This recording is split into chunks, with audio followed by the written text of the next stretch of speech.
Ya, jadi dalam pertemuan ini saya akan membahas terminologi pencahayaan dan sumber cahaya buatan. Jadi terminologi itu apa saja sih definisi-definisi dalam cahaya? Ada lumen, ada lux. Nah, mungkin nanti akan saya jelaskan lebih terperinci. Kemudian sumber cahaya buatan itu ada beberapa jenis kan yang kita tahu. Nah, nanti saya akan jelaskan lebih detail tentang itu. Nah, isi pembahasan hari ini ada pendahuluan, ada terminologi dalam cahaya, pencahayaan, ada kualifikasi pencahayaan buatan, kemudian nanti ada terakhir sumber cahaya buatan. Kita mulai pendahuluan. Dalam teknologi pencahayaan terdapat sejumlah terminologi dan istilah keteknikan yang digunakan untuk menjelaskan properti dari sumber cahaya dan efek yang ditimbulkannya. Nah, nanti kita akan belajar secara definitif aja ya. Apa sih luminous flux? Apa sih luminous efficacy? Kemudian apa sih luminous intensity? Ada istilah luminance, illuminance, color rendering, sama color temperature. Nah, istilah-istilah ini kan sebenarnya mirip-mirip ya, dan nanti mungkin akan membingungkan. Makanya saya rekam, dan nanti kalian bisa bahas ulang atau pelajari ulang rekamannya.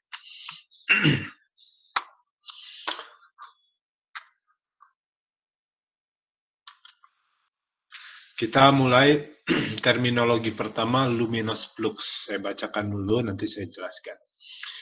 Adalah jumlah total cahaya yang dikeluarkan oleh suatu sumber cahaya. Radiasi ini biasanya digunakan dalam unitnya watt. Luminous flux memiliki satuan dalam lumen. Nah, jadi luminous flux itu adalah ini ada gambar sebuah bola lampu pijar. Kalau kita beli ke warung atau ke Alfa, beli yang berapa watt. Nah, nanti di dalam dusnya itu ada keterangan selain misalkan kalian beli 60 watt, ada berapa lumen. Ada penjelasannya di situ. Nah, watt dan lumen ini tidak perbandingannya tidak tegak lurus misalnya. Tidak, misalkan 1 watt sama dengan 2 lumen. Jadi kalau 3 watt itu berarti 6 lumen. Nah, perbandingan itu mungkin bisa ekivalen atau sama ketika jenis lampunya sama. Tapi ketika jenis lampunya berbeda, baik dari bentuknya atau sumbernya, ya, misalkan yang pertama sumbernya lampu pijar, yang kedua sumbernya lampu LED. Nah, jadi wattnya sama, lumennya akan berbeda. Jadi luminous flux itu adalah jumlah total cahaya yang dikeluarkan oleh lampu, gitu. Menyebar ke seluruh arah. Ya. Jadi misalkan beli lampu 50 watt atau 15 watt, kita akan di lampu pijar Philips 15 watt. Kita akan dikasih lampu itu.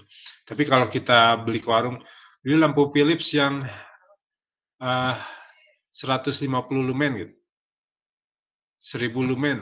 Nah, si penjualnya akan rada bingung. Lumen karena istilah keteknikan, ya, luminous flux.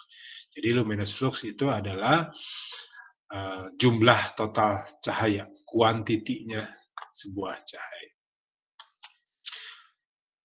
Nah, lalu ada istilah kedua, luminous efficacy. Saya bacakan dulu, nanti saya jelaskan. Adalah perbandingan antara luminous flux, ya, yang ini tadi,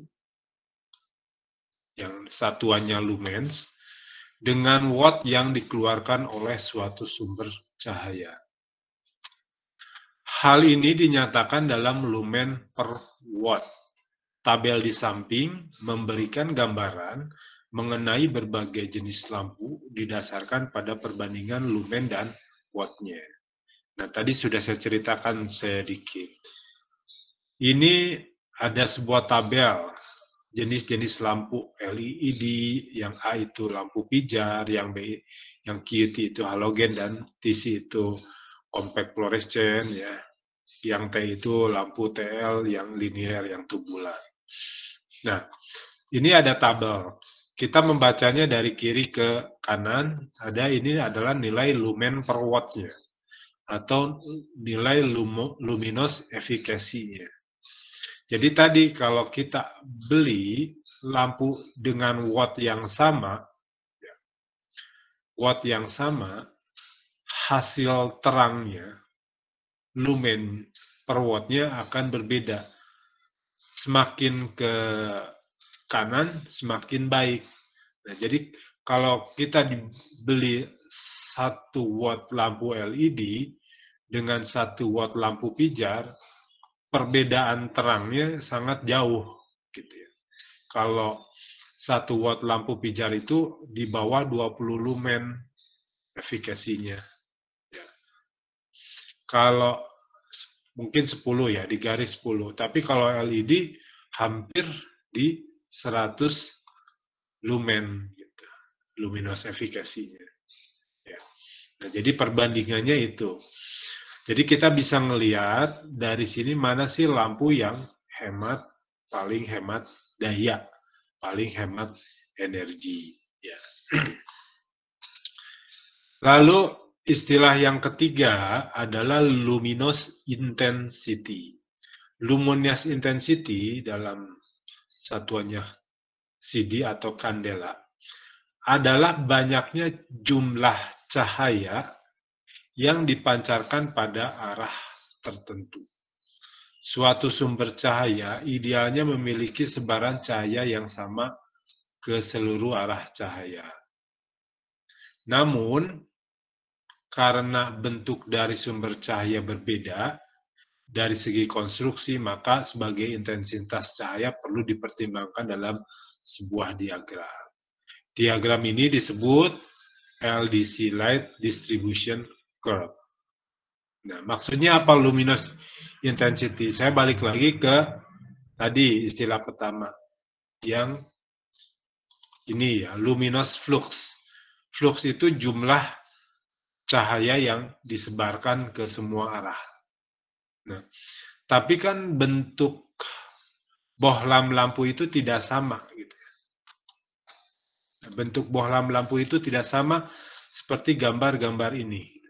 Ada yang bulatnya besar, ada yang lonjong, ada yang lancip. Nah, ketika dibandingkan kiri dan kanan, misalkan yang paling kiri dan paling kanan ini, wattnya sama, misalkan 5 watt. Lampunya sama lampu pijar. Tapi bohlamnya, gitu, bentuk bohlamnya dan materialnya berbeda. Maka luminous intensity-nya akan berbeda. Karena sebarannya dan arahnya akan berbeda. Jadi kalau ini kan membulat, dia lebih banyak menyebar, dan bening kacanya, kalau yang paling kanan ini dia mengkerucut, otomatis sebarannya akan banyak ke kiri dan ke kanan, ke sininya lebih tipis, gitu. Dan warnanya susu, gitu kan, putih. Sebarannya akan lebih redup, walaupun nilai ininya nilai luminous efficacy-nya sama, gitu ya, karena jenis lampunya pijar sama, misalkan 10 lumen gitu. Tapi karena format bohlamnya berbeda, akhirnya sinarnya akan berbeda. Nah, ini jenis-jenis ini kan kenapa dibuat berbeda? Karena kan peruntukannya berbeda ya. Ketika untuk lampu general, lampu wall wash, kemudian lampu test light, nanti akan kita belajari jenis-jenis lampu tersebut di bagian armatur. Nah, kayak ini model lampu fluorescent yang compact sama lampu fluoresen yang tubular atau yang panjang. Wattnya sama, kemudian kekuatannya sama, tetapi intensitasnya akan berbeda hasilnya, gitu ya. Redupnya akan berbeda, terangnya akan berbeda. Itu definisi dari luminous intensity, terminologi yang ketiga. Lalu, nah ini gambaran luminous intensity ya. Jadi kalau didiagramkan gambarnya seperti ini. Nah, ini gambar tampak dari sebaran cahaya untuk luminous intensity. Jadi kan ada, kalau kalian itu bisa lihat referensi ini di airco.com ya. Airco.com itu ada beberapa jenis lampu, kalian bisa ketik nanti. Jadi kalau tugas merancang, biar nggak pusing milih jenis lampu, kalian bisa buka airco.com. Di situ ada berbagai merek jenis lampu ya. Kemudian ada model terangnya apa, kemudian ada model sebaran atau intensitasnya seperti ini. Jadi kan, oh kalau bohlam bentuk bulat ini contohnya bagusnya untuk lampu general. Gitu. Jadi kita nggak salah beli lampu, kita mau beli lampu general, tapi intensitas luminosnya atau sebarannya tidak seperti ini, malah mengerucut ke bawah. Ya.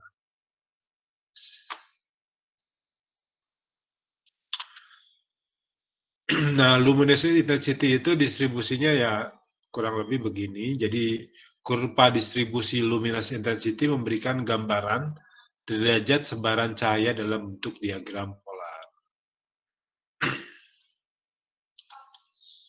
Lalu terminologi yang keempat ada namanya illuminance. Kodenya itu biasanya kodenya adalah E, satuannya adalah lux. Nah, kita sering dengar kan, pencahayaan yang kemarin yang kita hitung adalah lux untuk menghitung cahaya matahari. Nah, jadi apa sih lux itu? Dideskripsikan sebagai banyaknya luminous flux tadi ya yang di awal pada suatu permukaan bidang. Jadi ini bicaranya sudah bidang. Jadi ketika kita naruh titik lampu, ngitung lux itu akan berpengaruh dengan jarak antar lampu dengan bidang, baik ke samping ataupun ke bawah, gitu ya.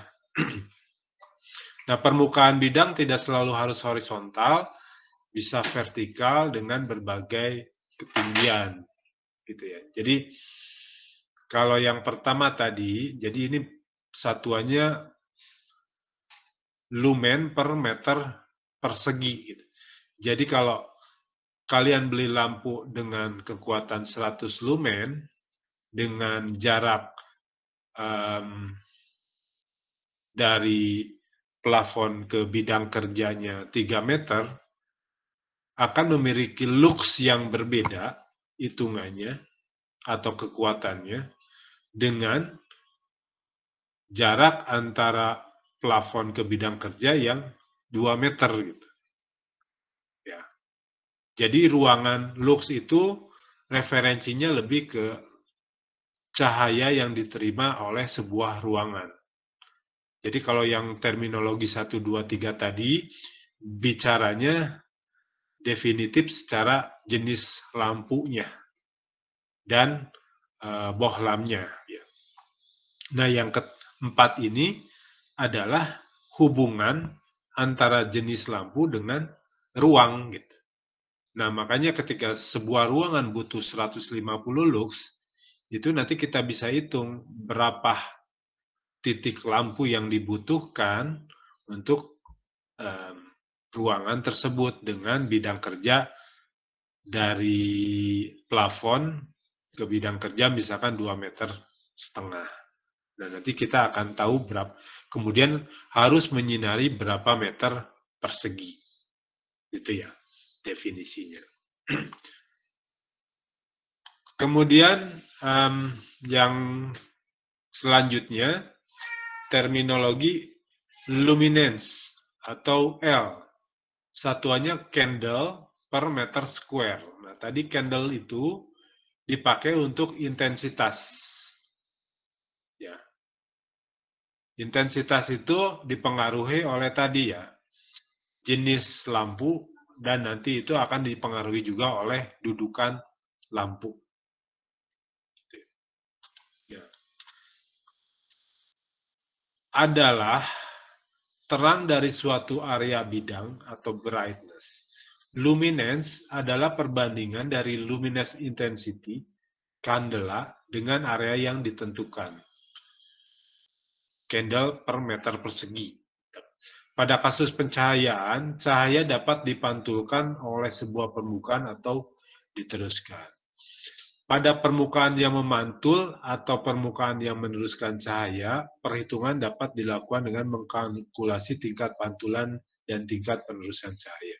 Nah, ini ada hitungannya juga, tidak terlalu rumit sebenarnya. Nanti kita akan lakukan setelah UTS. Nah, jadi kalau luminance itu berapa terang sih ketika cahaya nyampe dengan bidang kerja gitu ya. Bisa ke meja, bisa ke dinding. Nah, jadi kalau dipersingkat dalam bagan, hubungannya adalah seperti ini ya. Jadi yang pertama adalah luminous flux. Luminous flux itu kekuatan cahaya yang dikeluarkan atau jumlah cahaya yang dikeluarkan oleh dari sumber cahaya buatan. Jadi tergantung jenisnya. Yang kedua, luminous intensity adalah arah cahaya, intensitas cahaya yang ditentukan oleh bentuk bohlamnya tadi ya. Ada yang lonjong, bulat, warnanya putih atau bening. Ya. Kemudian tadi illuminance adalah kekuatan dari sebuah bohlam tadi untuk menerangi sebuah ruang dengan jarak tertentu. Nah, kalau luminance yaitu terang yang dilihat langsung oleh mata, gitu. Makanya satuannya candle per meter persegi dan langsung difokuskan pada bidang tertentu, misalkan hanya meja biliar, hanya meja makan. Kalau yang illuminance ini secara keseluruhan ruang, gitu ya, menghitungnya. Kalau ini lebih fokus ke area bidang kerjanya yang dilihat langsung oleh mata. Nah, ini ada 4 terminologi ini yang kalian harus ya ketahui, fahami sebagai pengetahuan dasar untuk sebuah cahaya buatan. Ya. Sampai sini ada yang mau ditanyakan?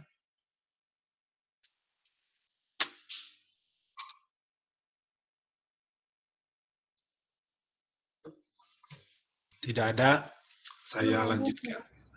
Belum, Pak. Mungkin rada ini ya, penjelasan saya kalau terlalu membingungkan, nanti mungkin boleh diulang di rekamannya. Tapi saya coba menjelaskan sejelas mungkin dan selambat mungkin ya.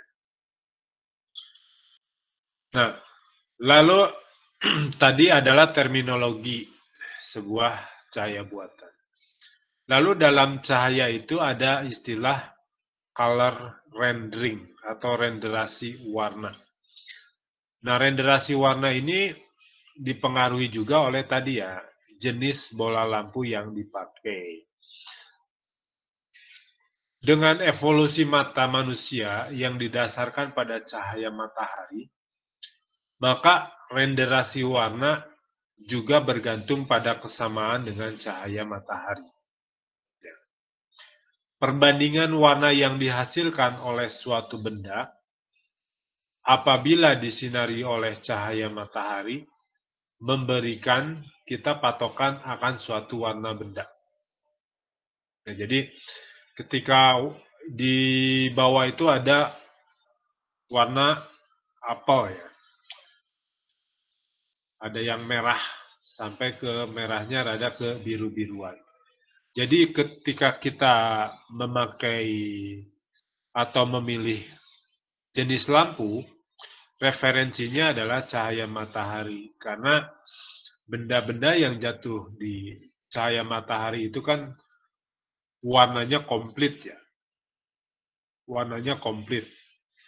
Sehingga kita bisa definisikan ketika akan mencari cahaya natural untuk menyinari warna sebuah benda, itu akan disandingkan dengan cahaya matahari.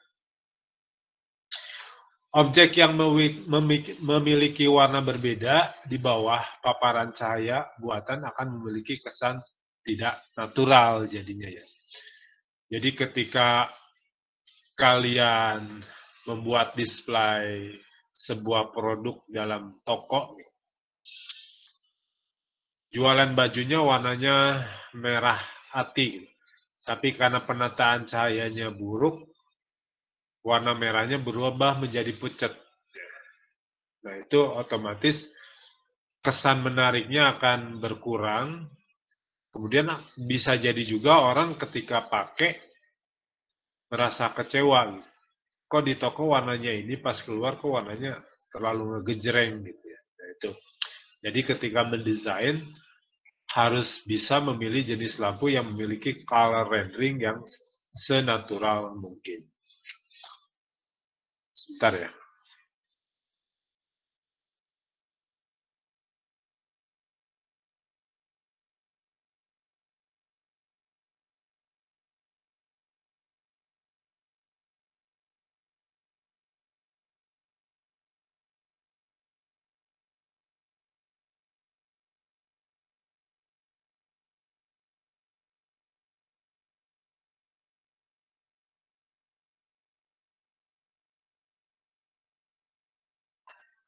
Ya, lanjutkan. Derajat renderasi tersebut disebut dengan CRI, Color Rendering Index per RA. Renderasi warna sempurna disebut 100 RA. Untuk membedakan warna dengan baik, kita membutuhkan RA di atas 90. Nah, itu nanti kalau beli lampu yang bermerek itu, jadi selain ada watt, kemudian ada jumlah lumennya, biasanya ada color renderingnya juga. Ya.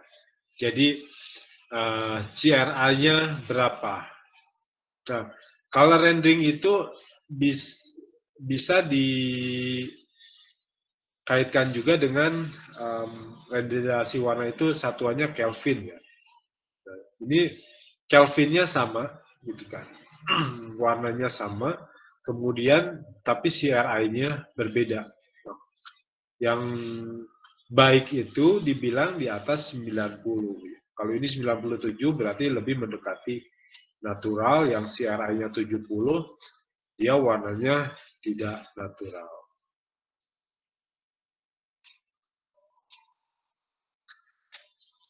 Untuk membedakan warna putih dalam derajat keputihan yang terdapat dalam color temperatur, lampu digunakan Planckian locus. Kurva ini didasarkan pada sebuah benda yang akan mengeluarkan warna spektrum tertentu apabila dipanaskan dalam derajat temperatur tertentu. Dengan alasan di atas, derajat warna putih dari suatu cahaya ditentukan dalam satuan Kelvin. Untuk memberikan lokasi dari suatu warna yang tidak terdapat Planckian locus, digunakan indikasi penggunaan warna temperatur terdekat dan sebaran garis isotop yang bersinggungan dengan garis Planckian locus. Nah, jadi jenis lampu itu ketika kita bilang apakah lampunya akan cool white, akan warm white, akan white, atau warm. Nah, itu sebenarnya definisi umum ya. Tapi kalau kita bicara definisi teknisnya, itu adalah Kelvin. Jadi di sini bisa dilihat, kalau kita beli lampu yang 10.000 Kelvin, dengan istilahnya temperatur warnanya lebih panas, luaran cahayanya akan menjadi cool white. Tapi ketika kita beri yang 1500 Kelvin, luaran warnanya akan menjadi lebih warm atau kuning. Nah, jadi jangan salah beli lampu. Misalkan kalian beli lampu online, baca data spesifikasinya. Di situ yang jualannya tidak jelaskan lampunya warm white, atau cool white, atau white. Tapi di situ ada spesifikasi teknis tentang color temperaturnya. Misalkan 4000 Kelvin, CRI-nya 90. Nah, berarti kan bagus ya. Jadi dia warm white, tapi harus ditentukan dulu ruangannya butuhnya jenis Kelvinnya berapa atau jenis temperatur lampunya berapa gitu kan. Kayak kamar-kamar untuk istirahat atau ruang istirahat, berarti kan kita nyari lampunya antara 4000 sampai 2500 sampai 1500 Kelvin. Kalau untuk area kerja 6000, 4000 ya. Kelvin. Kalau lebih ini mungkin lebih ke display yang lebih pengen kelihatan terang.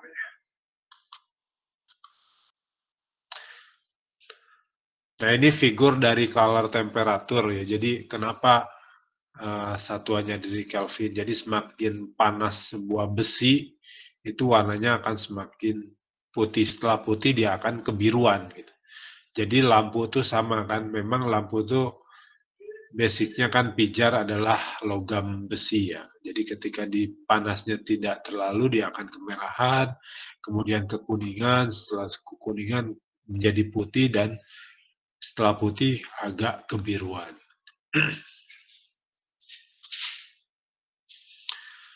Perbedaan warna putih dalam cahaya dapat dibedakan menjadi, ya. Nah, ini istilah yang sering kita pakai. Ada ya, kalau kita beli lampu Philips gitu, di dosnya suka ada jenis lampunya. Apakah dia warm white, neutral white, daylight white, ya. Nah, ini ketika didefinisikan dalam Kelvin, berarti warm white itu 2700 sampai 3000, neutral white itu 4000 sampai 5000, daylight itu 5000 Kelvin ke atas. Nampak warnanya lebih biru, berasosiasi dengan dingin. Nah, ini ya. Jadi suasananya ini warm, ini natural, ini cool white.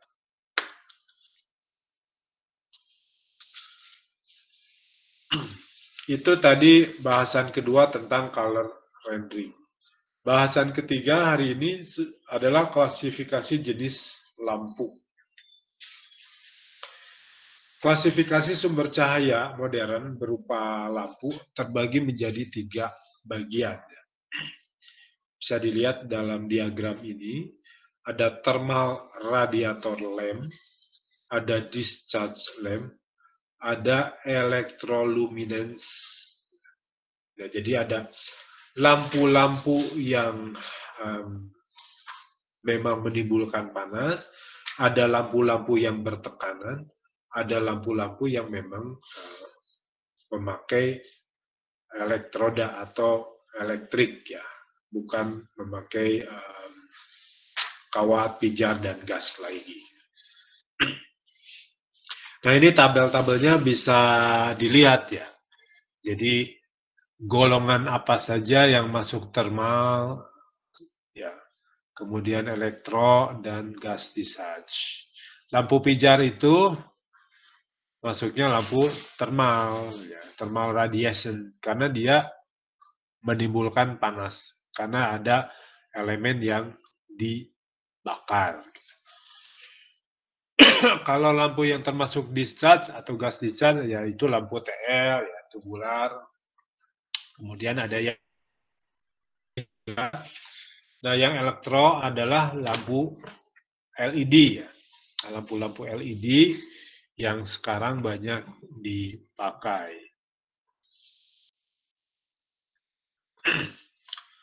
Kita bahas yang pertama adalah jenis lampu thermal radiator lamp. Jadi dari ketiga, yang pertama jenis lampu itu ada thermal radiator lamp.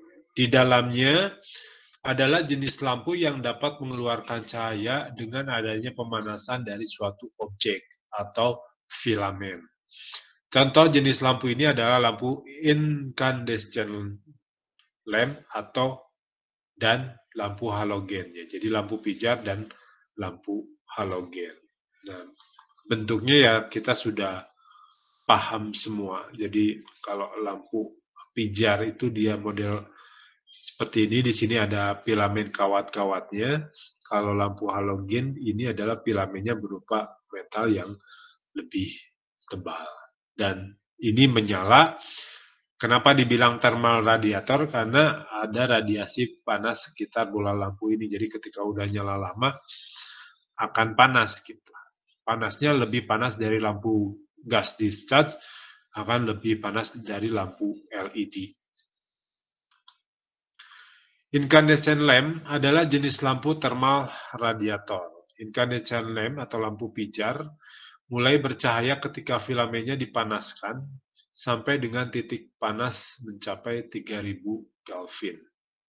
Tidak terdapatnya material filamen untuk dapat meningkatkan temperatur lebih dari 3000 Kelvin, menyebabkan luminosifikasi lampu incandescent rendah.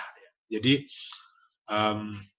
dia kekuatan sebarannya tidak akan sekuat lampu ini ya, apa namanya, tadi pijar dan lampu TL. Jadi memang paling rendah gitu kan, di bawah 10 luminan efikasinya, gitu. Sekitar 10 ya. Kemudian Kelvinnya juga maksimal 3000, berarti nanti dia keluarnya adalah WAM, ya lampu pijar itu. Filamen yang digunakan pada saat ini adalah tungsten yang mampu bertahan ketika dipanaskan sampai dengan 3653 Kelvin. Spektrum dari lampu incandescent ini menerus seperti halnya matahari. Konstruksi dari incandescent lamp terdiri dari kaca yang diberikan gas di dalamnya untuk mengurangi evaporasi penguapan dari filamen dengan menambahkan gas seperti argon dan krypton.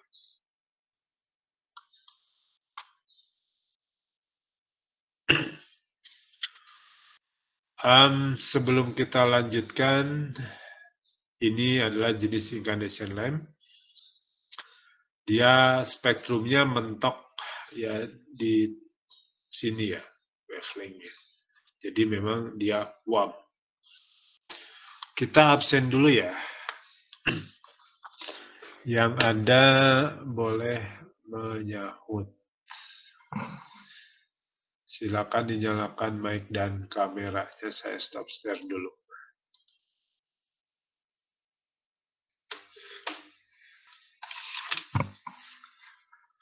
Kalau tidak menyaut, namanya ada, berarti presensinya dipertanyakan ya. Saya akan mempertanyakan kehadirannya.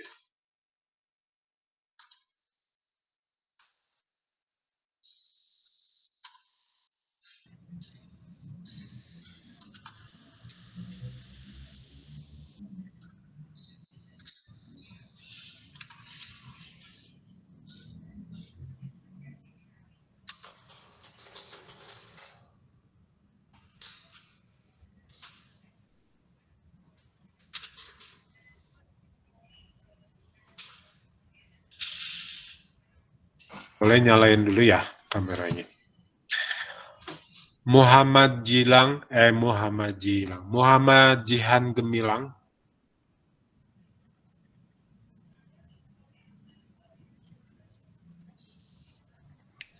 Tidak ada. Agatha tadi Ada, saya Pak. ya. Ada. Arif Rahman. Hadir, Pak.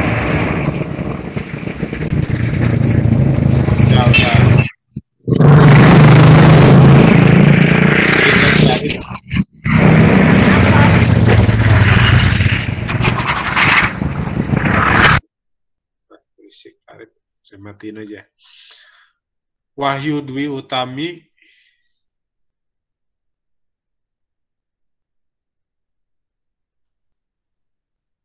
tidak ada. Saya stop rek dulu deh. Biar nggak kepanjangan. Reknya saya stop dulu.